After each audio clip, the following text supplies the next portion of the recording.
pressing the red button. Okay. Had to ask me to record first. So, everybody, this is my sister and my niece Eva. My sister Dana, by the way. My mom Yvonne. My crew teacher Miss Jackson. My school dad plus art teacher plus advisor for GSA, Ghislaine. Donder over there. He's one of my best friends. Griffin, one of my best friends. Both play HVZ with me, and then this is our principal, Dr. Mahoney. He's a weirdo. Alright. Every journey starts with a single step, Confucius. When I stepped into Renaissance, when it was called an expeditionary learning school, some might say I was fearless, some might say I was creative, some might say I was rambunctious. I say I was a sixth grader.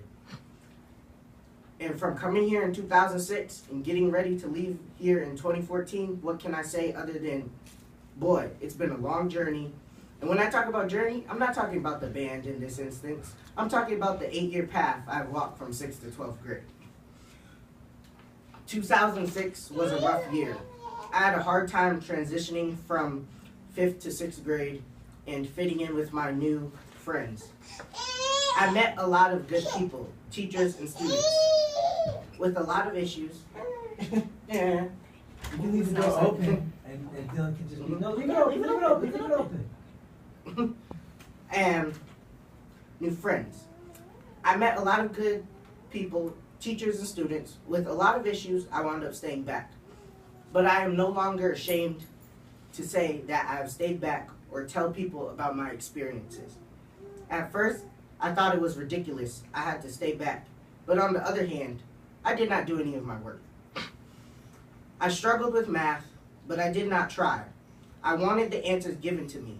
I wanted the teachers to say the answer is 4 squared minus x. I relied a lot on Miss Graziani. I blamed other people for my problems, and by 9th grade year, I was still continuing in this downward spiral to the depths of contemplation and depression, being consumed by self-doubt. I would go to class closed-minded, telling myself I can't do it. I'd zone out and shut down. Then a light in the middle of a dark tunnel appeared.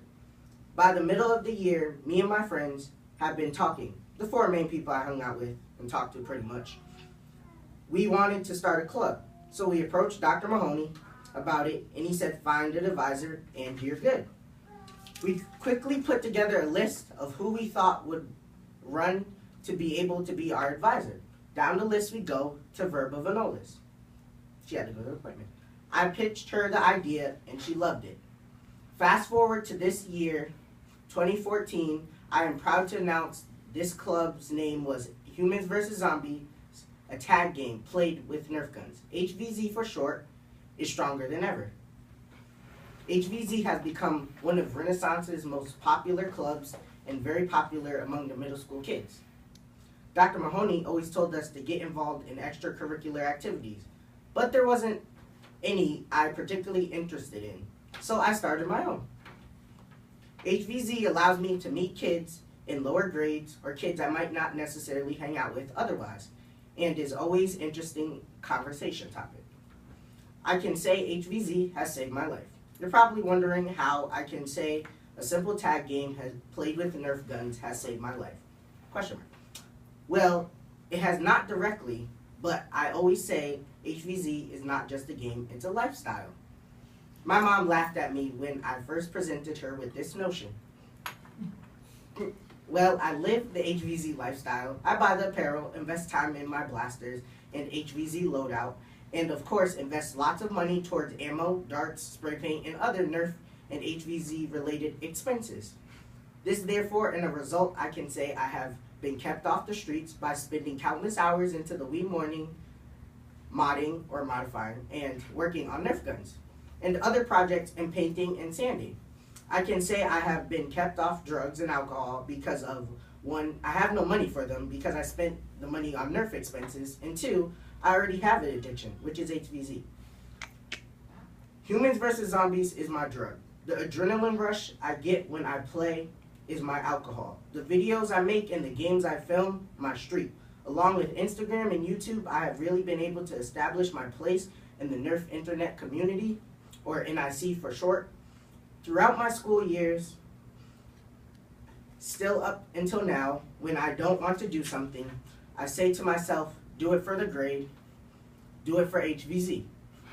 My mom would use my passion against me when I wasn't doing what I was supposed to do. I wasn't able to play HVZ, and this would pain me sometimes, so I just have to go back to the grind and test out a new gun or new holster or something I've been working on. When I moved, it was a whole stressful ordeal.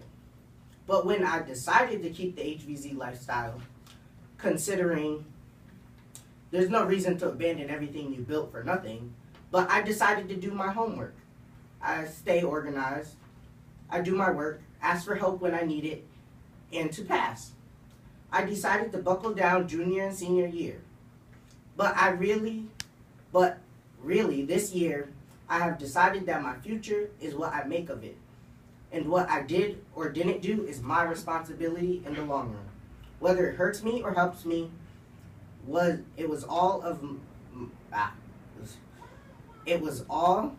in a grave of my own digging, or a ladder of success I built to allow for me to get out of the said grave I dug.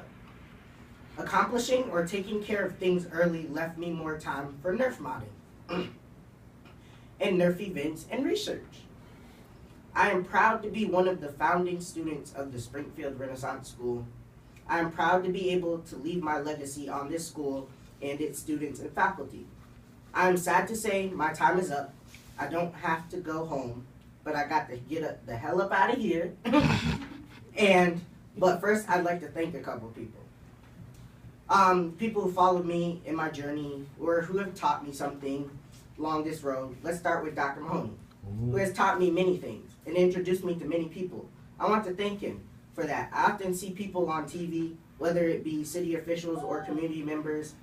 I can say, I've met that person, or that person has been to my school. I'd like to thank Denise Cody, which cannot be here, to teach me to take my time, to put my best foot forward, and to stay organized. I'd like to thank my mom and my sister for all their love and support throughout my years, putting up with me and my crazy ideas, everything from my new HVZ loadout to what I think I'm going to do as a job, and my mom with her responding with a swift, that's not a job, that's a hobby. I'd like to thank my sister for providing me with her knowledge, thick and thin, and supporting me in all of the rides she has given me. You hear that? I heard that. I'd like to thank Megan McGrath, who's at rehearsal, for always working hard, for all the years with Renaissance players, and to the wonderful year as a 10th grade history teacher that was unruly and sassy. Just kidding, but, good classroom control and well-engaging lessons. I'd like to thank Keith Wright, who has watched my journey from the start and always talks about how he's still learning to be a good teacher of whatever he is deciding to teach. He is what I think of when I think of dedication, and not the album by Lil Wayne. I'd like to thank Rebecca Jackson for sticking around this long and being a fellow zombie enthusiast and a well-organized crew teacher for the most part. Last but not least, I'd like to thank Verba Vanoles for helping me think from the mom perspective. If I didn't mention you, that you are loved, know that you are loved, and that you were not mentioned because I did not want 20 pages of shout outs. Thank you.